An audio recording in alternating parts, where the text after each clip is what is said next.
Alhamdulillah. Tadi saya nggak ngecek tadi apa benar semua bacaannya. Betul aja. Cuma memang bacaannya belum pas ya. Nah, ada huruf-huruf yang masih salah. Ya, baik, kita lanjutkan. Jadi judulnya problematika nikah siri. Nah, ini banyak yang menikah siri di masyarakat.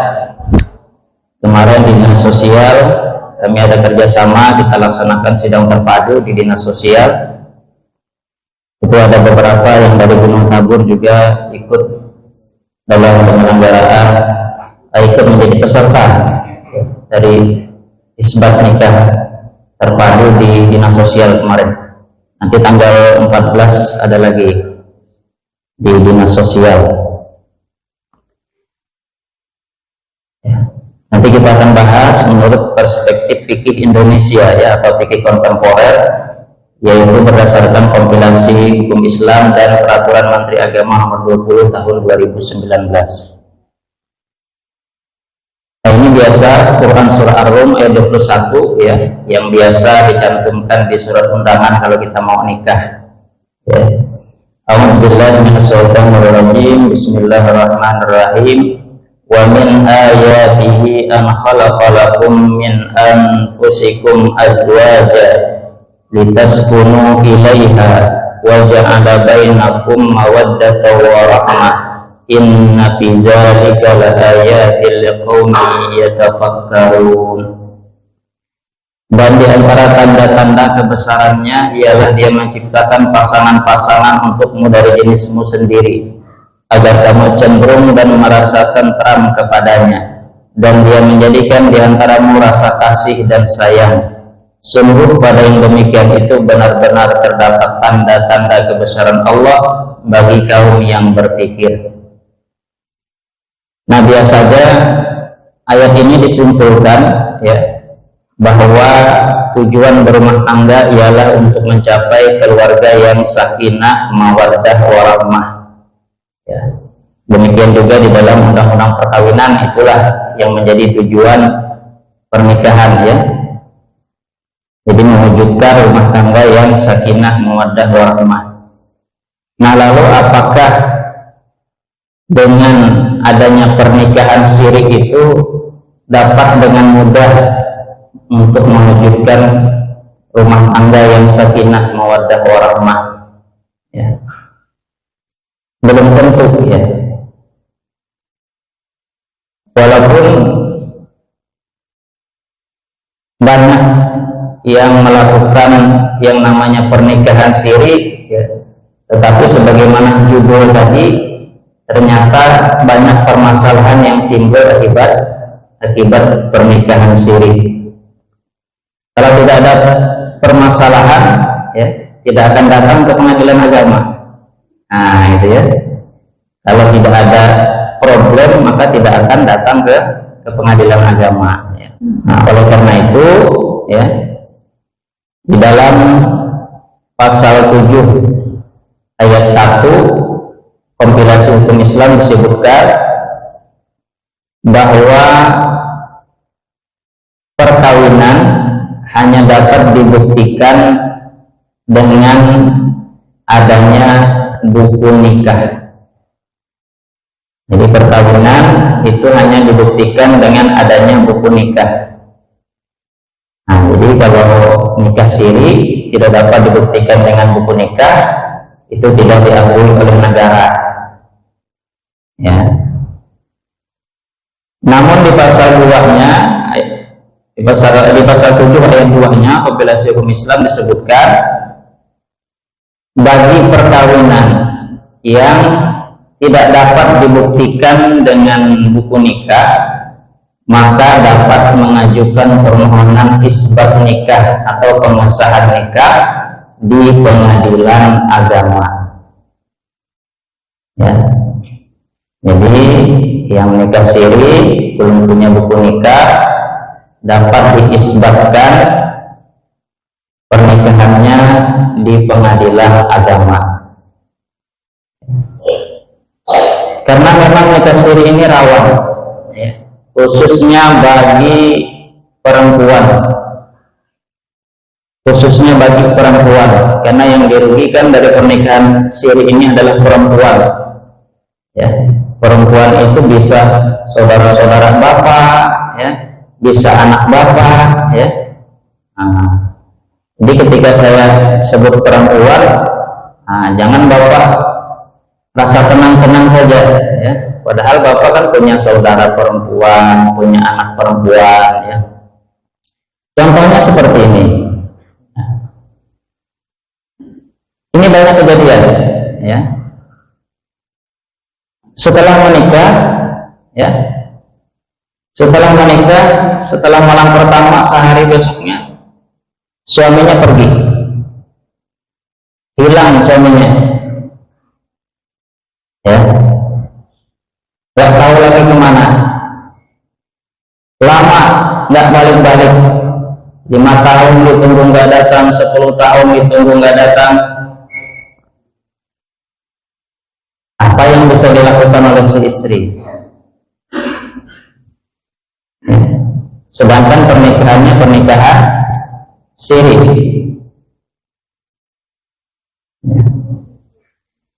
Kalau dia menikah dengan laki-laki lain, tidak sah pernikahannya, ya, karena dia masih bersuami, ya.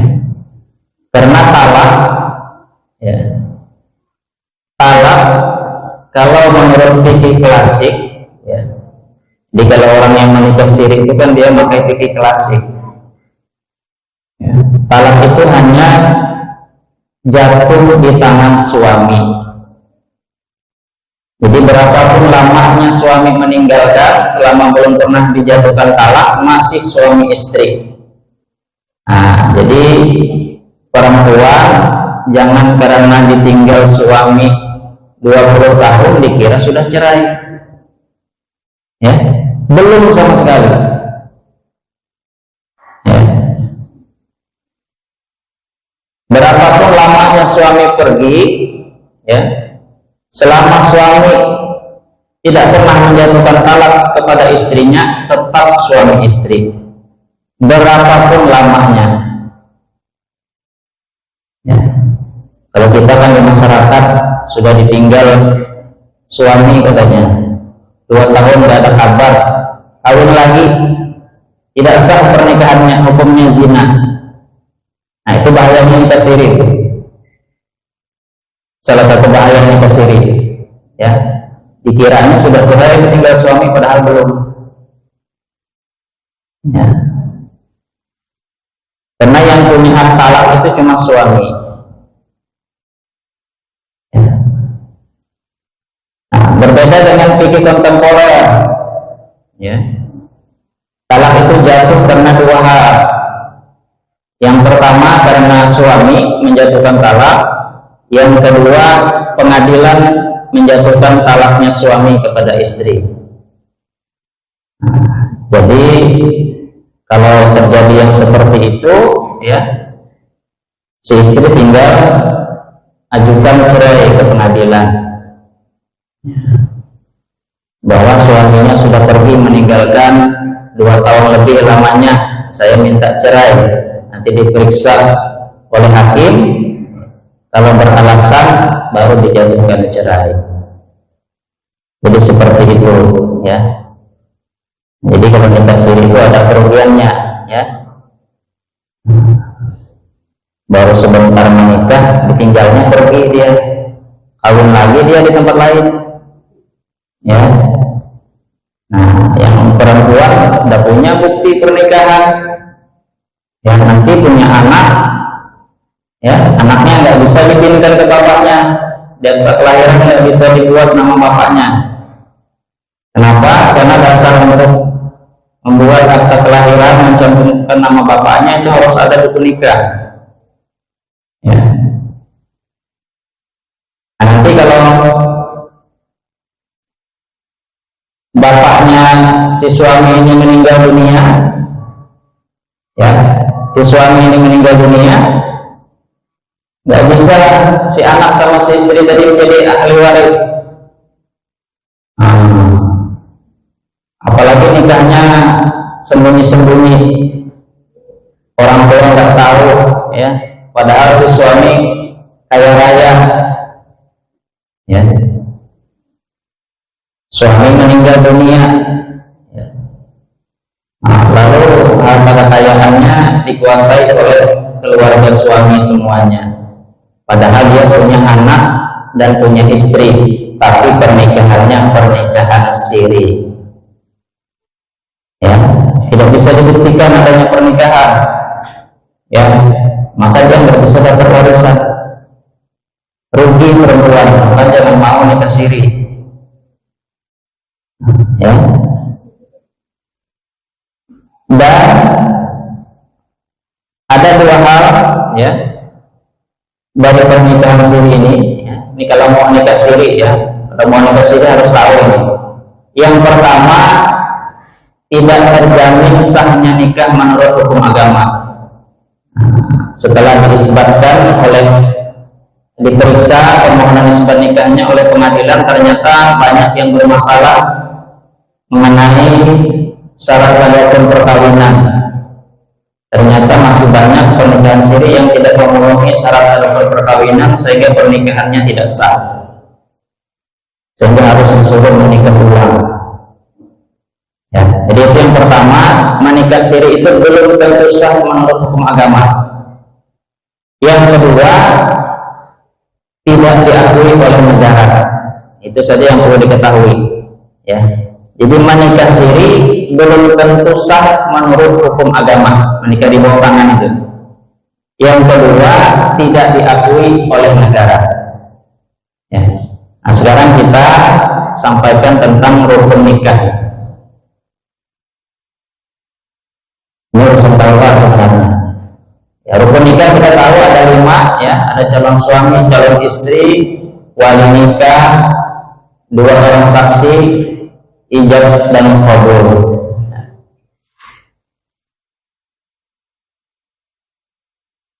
Nah, setiap rukun yang 5 tadi itu mempunyai syaratnya masing-masing.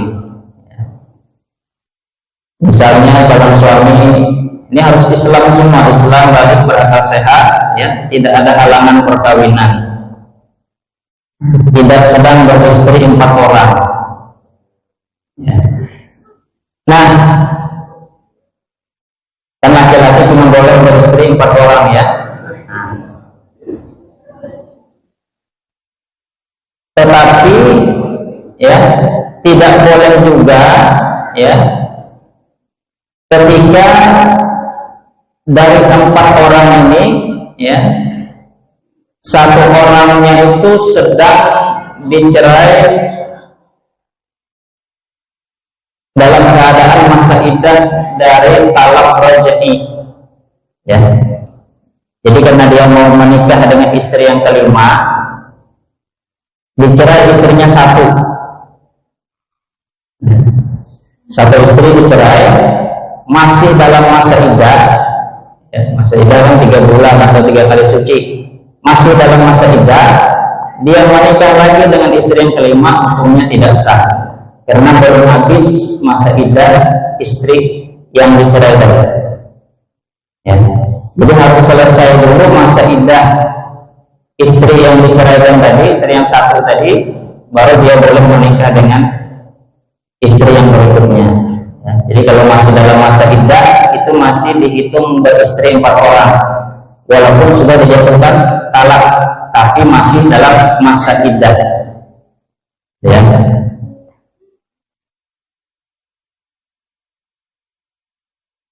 Biasanya di calon suami ini tidak ada masalah, biasa di calon istri ini, ya.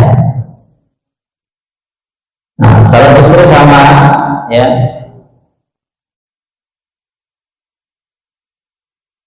Nah, ini tadi tidak sedang terikat perkawinan dengan orang lain. Nah, ini seperti yang saya beri contoh tadi, ya. Karena ditinggal suami lama, ya. Nah, dia merasa sudah pisah, padahal belum, ya, padahal belum. Maka pernikahannya tidak sah, ya. Karena syarat calon istri itu tidak sedang terikat perkawinan dengan orang lain, ya. istri itu tidak boleh poliandri. Berbeda dengan suami boleh poligami, istri tidak boleh poliandri, bersuami lebih dari satu orang tidak boleh, haram hukumnya. Ya. Jadi kalau belum dijatuhkan talak oleh suaminya, ya, belum habis masa iddah, berarti masih terikat perkawinan. Selama masih belum habis masa iddah, berarti masih terikat perkawinan. Nah, itu intinya. Ya. Nah, ini banyak yang seperti ini, ya, ngajukan isbat nikah, ya, ketika kita tanya dengan suami yang terdahulu sudah cerai atau belum? Belum katanya. Nah, itu isbat nikahnya, permohonan pengesahan nikahnya tidak bisa dikabulkan. Ya, harus dia urus dulu perceraiannya dengan suami yang terdahulu. Ya, diurus dulu.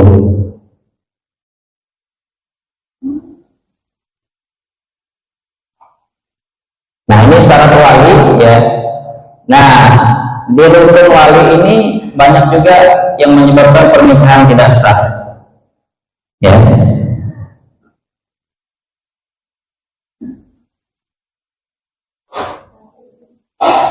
Wali, ya, itu ada dua macam, wali nasab dan wali hakim. Kalau menurut fikih klasik, di dalam kitab-kitab fikih itu wali ada tiga: wali nasab, wali hakim, dan wali muhakam. Ya. Wali nasab itu apa? Ya, wali nasab itu contohnya ayah kandung ke atas, ya, kakek, ya, buyut, ya, kemudian saudara kandung, saudara laki-laki, ya. Ini wali itu laki-laki semua yang ada hubungan nasab, ya.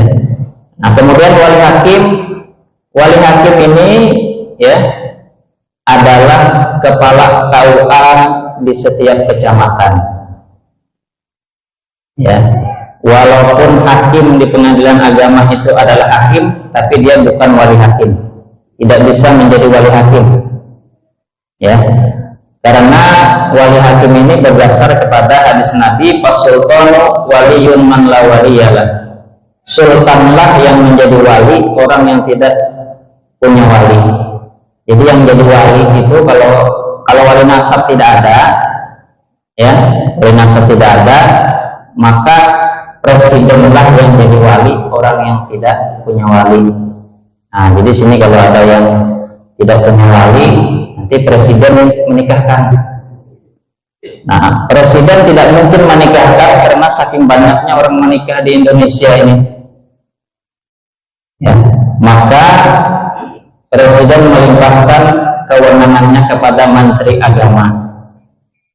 Menteri Agama melimpahkan kewenangannya melalui SK kepada segenap kepala KUA kecamatan. Jadi wali hakim cuma satu, kepala KUA kecamatan, tidak ada wali hakim yang lain. Kemudian di dalam fikih klasik tadi ditambah wali muhakam. Tapi urutannya tetap. Kalau masih ada wali nasab tidak bisa ke wali hakim. Kalau masih ada wali hakim tidak bisa ke wali muhakam. Wali muhakam itu, ya, si perempuan menunjuk walinya. Nah, misalnya ini biasanya seringnya karena kawin lari. Padahal kawin lari ini capek. Ya, karena tidak disetujui oleh orang tua, dia pergi ke Samarinda misalnya. Nah, menunjuklah dia di sana wali penghulu kampung di sana. Nah, itu namanya wali muhakam. Nah, yang seperti itu tidak boleh, ya, tidak relevan lagi dengan zaman sekarang. Ya, tidak relevan lagi karena di setiap kecamatan sudah ada kepala KUA. Ya. Nah, jadi kalau ada yang seperti itu nanti ditolak oleh pengadilan, ya, akan ditolak oleh pengadilan. pengadilan. Nah, ini wali nasab ada 17 orang. Ini berdasarkan peraturan Menteri Agama.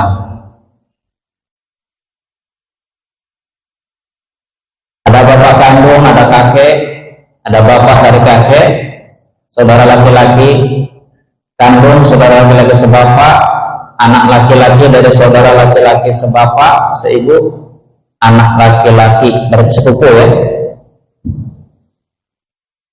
sepupu sekandung, sepupu sebapak, paman, saudara ayah kandung ya.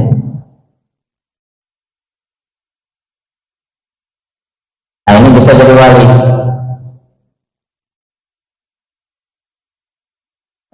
Nah, ini semua wali nasab. Jadi wali nasab ini ada 17 orang. Oleh karena itu, baik-baiklah dengan kerabat. Nah, baik-baiklah menjalin hubungan silaturahim dengan kerabat. Siapa tahu anak kita mau menikah, ya, ibunya masih hidup, bapaknya sudah meninggal, ibunya nggak bisa jadi wali, karena wali itu harus laki-laki. Nah, jadi baik-baik dengan kerabat suami ini, nah baik-baik. Nah, jangan karena suami sudah meninggal, putus hubungan dengan keluarga suami, padahal anak perempuan, dia butuh wali untuk menikah. Nah, ya, ini keluarga suami semua nih, harus baik-baik hubungan. Ya. Jadi yang 17 orang itu dari pihak bapak semua ya. Yang namanya nasab itu dari pihak bapak. Kalau dari pihak ibu ya, ada ketika ditanya di surat permohonan itu walinya siapa? Walinya ibu saya pak. Bapak saya sudah meninggal, nggak sah nikahnya. Ya. Nah, jadi pesannya tadi baik-baik ya, dengan kerabat suami itu baik-baik. Kalau suami meninggal ya, nanti walinya tuh punya anak perempuan. Nah, itu tadi wali nasab ya. Nah, ini kemudian kapan wali hakim bertindak sebagai wali? Wali nasab tidak ada, ya kan? Berarti wali hakim ya. Walinya adol. Nah, walinya adol nih, walinya enggan menikahkan, bapaknya enggak setuju menikahkan anaknya. Anaknya pengen nikah ya. Nah, bapaknya nggak setuju. Nah, ini kadang ada yang nikah lari ini karena nggak setuju ini. Akhirnya tadi pakai wali muhakam, padahal nggak sah kayaknya ya. Selama bapaknya masih ada nggak bisa dia nikah. Kalau bapaknya nggak setuju, maka bagaimana caranya? Ya, salah satu kewenangan pengadilan agama adalah menerima perkara permohonan wali adol. Nah, jadi laporkan bapaknya ke pengadilan itu yang nggak mau menikahkan. Jadi bapaknya laporkan ke pengadilan. Ya, nanti diuraikan di situ dia mau menikah dengan siapa, alasan bapaknya tidak mau menikahkan kenapa. Kalau ternyata setelah diperiksa pengadilan, ya, bahwa bapaknya ini tidak mempunyai alasan yang sah menurut hukum syar'i, maka pengadilan akan menunjuk wali hakim untuk menjadi wali si anak tadi. Tetapi kalau alasan si bapak ini benar menurut hukum syar'i, maka si anak ini nggak bisa menikah tanpa seizin bapaknya. Ya. Jadi ada ini seperti itu. Rata-rata ketika dipanggil itu bapaknya nggak mau datang. Rata-rata nggak mau datang. Ya. Ketika dipanggil. Ya, sehingga ditunjuklah wali hakim. Ya. Jadi kalau dipanggil pengadilan itu nggak datang 2 kali berturut-turut, ya, berarti dia tidak mau menggunakan haknya, tidak mau menggunakan hak jawabnya. Ya, maka dia dianggap menerima dengan putusan pengadilan. Kalau sudah dipanggil itu tidak mau datang. Ya, jadi solusinya kalau orang tua tidak setuju, jadi ada seperti itu tadi, bapaknya tidak setuju, ibunya setuju. Nah, jadi pergilah ke kota mana, ibunya ikut. Jadi katanya walinya ibunya. Nah, Tadi kan bapaknya tidak setuju, tidak sah nikahnya, haram hukumnya, hubungannya zina. Makanya sekarang itu zina itu terselubung. Sekarang itu banyak perbuatan zina cuma terselubung dengan adanya pernikahan. Nah, jadi zina itu sekarang terselubung berbalut pernikahan. Kenapa? Karena pernikahannya tadi tidak sah. Kemudian yang ketiga, walinya tidak diketahui keberadaannya. Nah, walinya hilang. Bapaknya tadi pergi meninggalkan ibunya, nggak tahu lagi kemana. Kalau kamu bayi dia masih pulang. Kalau tidak pulang-pulang, nah itu bisa wali hakim. Lapor aja ke KUA, bikin surat keterangan gaib, artinya bapaknya hilang, ya. Nah, jadi nanti bisa wali hakim, ya. Kemudian walinya tidak dapat dihadirkan atau ditemui karena di penjara. Kalau sekarang bisa aja ditemui ini, ya. Wali nasab tidak ada yang beragama Islam. Nah, jadi wali nasab tadi kan syaratnya harus Islam. Jadi rata-rata yang non Muslim itu, nah itu yang biasanya nggak sah nikahnya. Yang mu'alaf ini, ya, yang perempuan mu'alaf itu biasa nggak sah nikahnya. Ya, karena dia nggak pakai wali hakim, dia pakai wali muhakam. Ya. Harusnya dia melalui wali hakim.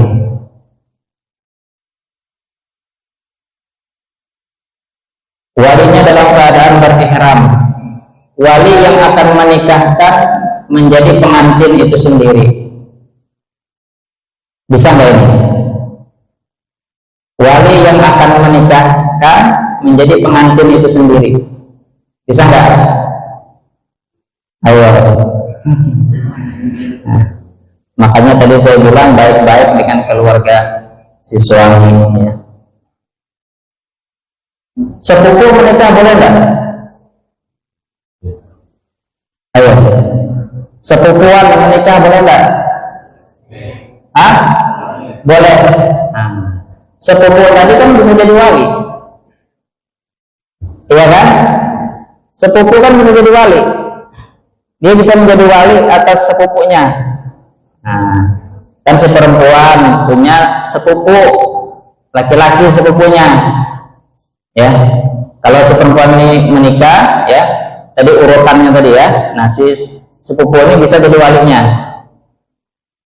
ya. Sepupu ini bisa jadi walinya, tapi dia bisa juga menikah, ya. Nah, jadi ketika dia mau menikah dengan sepupunya, walaupun dia juga bisa bertindak sebagai wali nasab, tapi karena dia yang pengantinnya, ya, maka tidak boleh, ya, harus wali hakim, ya.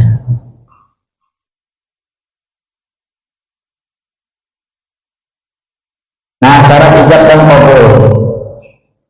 Nah, ijab itu oleh wali atau yang mewakili, qabul oleh calon suami atau yang mewakili, ya.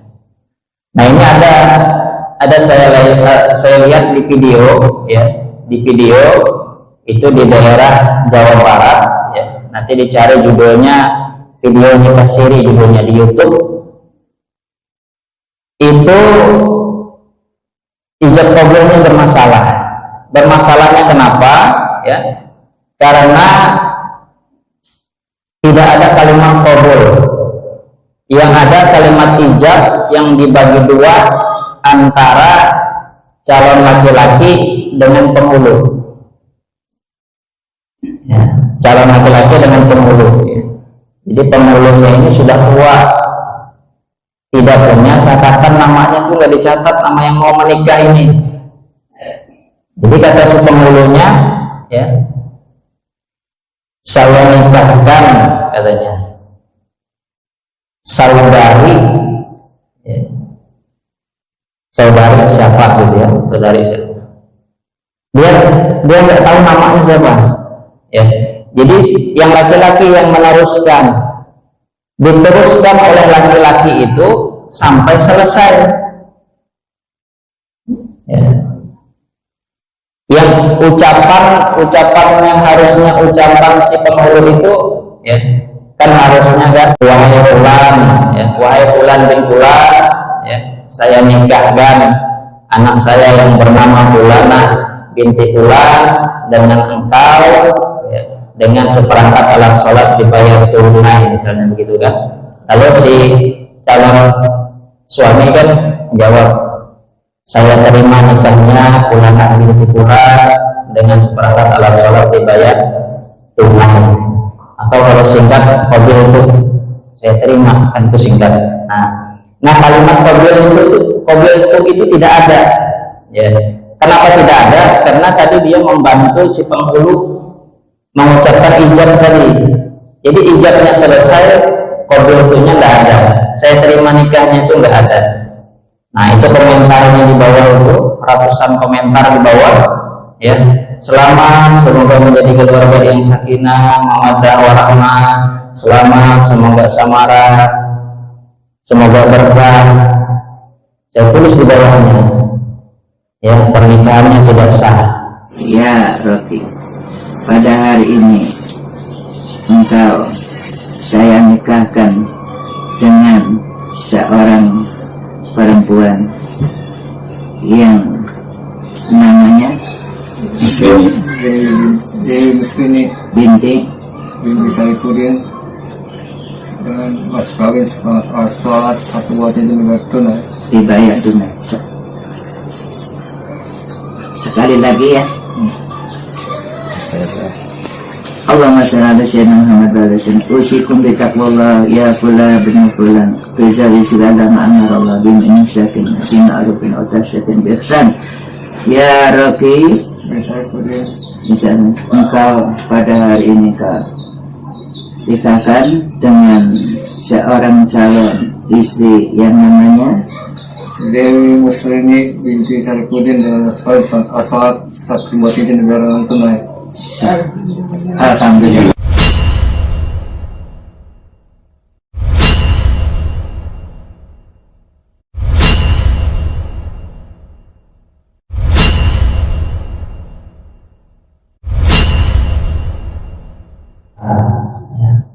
Ratusan bilang selamat padahal tak sah, tidak ada qabil-nya.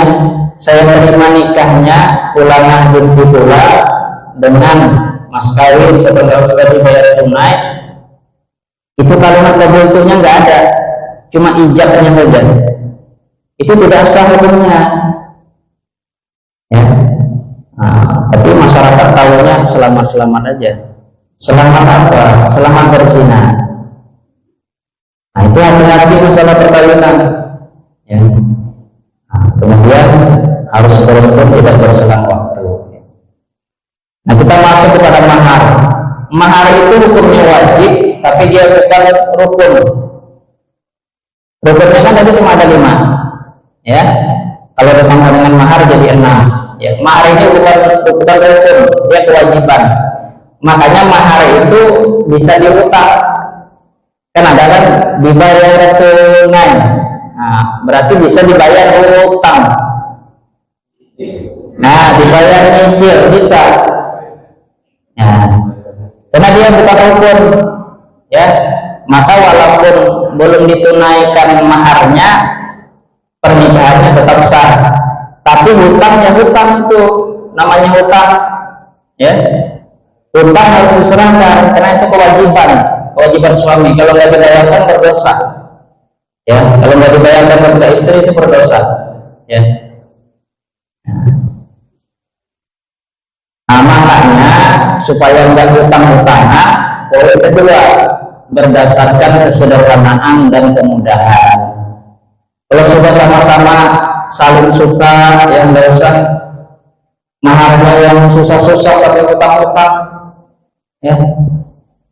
Yang sederhana aja maharnya supaya penyelenggaraan pernikahan cepat dilaksanakan, ya. Nah kemudian, ya, mahar itu menjadi hak milik pribadi istri. Nah, itu punya istri itu kalau sudah dikasih, ya. Makanya itu hati-hati, ya. Jangan mikir nanti mau diambil lagi dengan istri, jangan, itu punya istri, ya. Kadang saya lihat di buku nikah itu Ibrahim rumah tipe berapa? Ya. Nah, itu kalau sudah dijadikan mahar itu punya istri loh ya. Bukan harta bersama lagi. Kalau sudah dijadikan mas kawin itu punya istri. Nah, jadi bisa dibayar tunai atau utang. Nah, kelalaian menyebut jenis dan jumlah mahar tidak membatalkan perkawinan. Kenapa? Karena bukan rukun tadi, tapi kewajiban. Ya, kalau tidak ditunaikan berdosa itu. Ya, kalau tidak ditunaikan berdosa. Nah, ini terakhir, tidak diakui oleh negara. Ya. Tadi kan yang pertama tidak terjamin kesahannya dalam agama, kemudian yang kedua tidak diakui oleh negara. Kenapa tidak diakui oleh negara? Tidak punya buku nikah. Kalau tidak punya buku nikah, anaknya tidak bisa punya akta kelahiran, atau bisa tapi nama bapaknya tidak akan tercantum di akta kelahiran. Nah, kalau tidak dicantumkan nama bapaknya di akta kelahiran, nanti kasihan anaknya. Bapaknya nggak bisa jadi wali nanti kalau anaknya perempuan. Ya, kalau bapaknya meninggal, tadi seperti saya bilang, anaknya, suaminya, ya, nggak bisa dapat warisan. Ya. Kemudian tidak bisa bawa paspor. Ini ada ini karena mau naik haji, ya, buku nikahnya nggak ada, disuruh isbat nikah dulu. Nah, nanti kita bisa buat paspor tuh kalau nggak ada buku nikah. Kalau ngakunya menikah ya.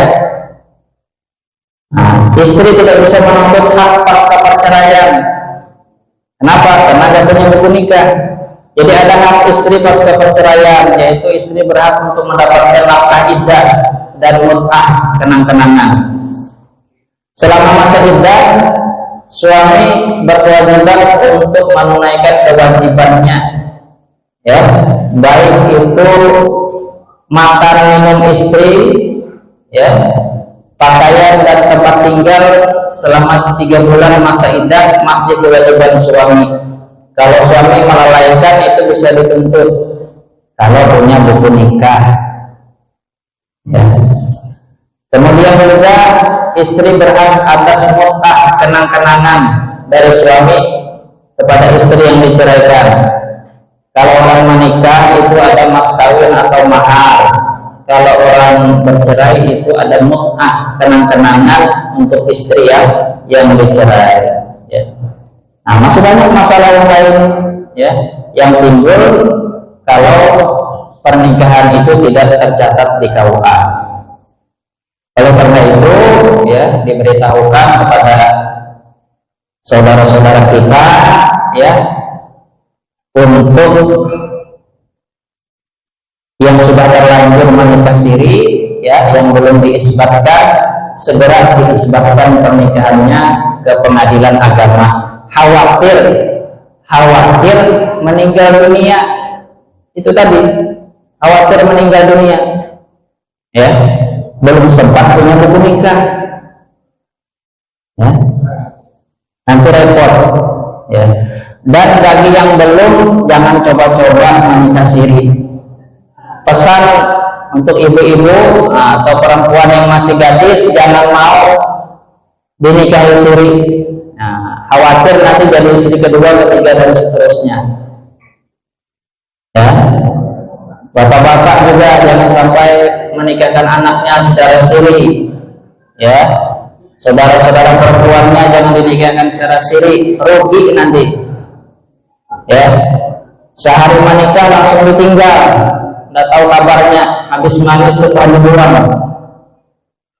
rugi perempuan. Ya, memelihara anak sendirian, anaknya banyak lagi. Ya, nanti suaminya pergi, anaknya dia kawin lagi. Ya, di setiap tempat dia punya istri. Nah, itu kalau nikah siri seperti itu. Nah, maka para pemuda ini juga, ya, imam-imam kampung yang menikahkan ini jangan sembarangan, karena pernikahannya banyak nggak sah itu. Ya, jadi menikahlah di KUA. Yang penting itu ke KUA dulu, nanti ada solusinya semua, ya. Tadi wali ada solusinya ke pengadilan agama, ya. Kemudian kalau yang di bawah umur tetap ada solusinya, ya. Jadi kalau mau menikah itu usia 19 tahun baru boleh menikah, baru KUA mau menikahkan umur 19 tahun, kurang dari 19 tahun KUA nggak mau menikahkan, ya. Maka solusinya datang ke pengadilan agama, minta dispensasi kawin untuk anak, ya, minta dispensasi kawin untuk anak. Kalau beralasan, ya, anaknya misalnya umurnya 16 tahun, kalau beralasan dikabulkan oleh pengadilan, nanti itu dibawa ke KUA untuk dasar menikah. Ya, jangan karena usianya datang ke KUA ditolak oleh KUA, langsung dia nikah siri, jangan, ya. Ke pengadilan agama kita dispensasi kawin, ya. Jadi ada solusinya, ya. Pokoknya setiap permasalahan itu ada solusinya, yang penting mau bertanya, itu aja kuncinya, ya. Nah, mungkin itu yang dapat saya sampaikan, yang mudah-mudahan bermanfaat. Salah mohon maaf. Bila taufik wal hidayah. Wassalamualaikum warahmatullahi wabarakatuh.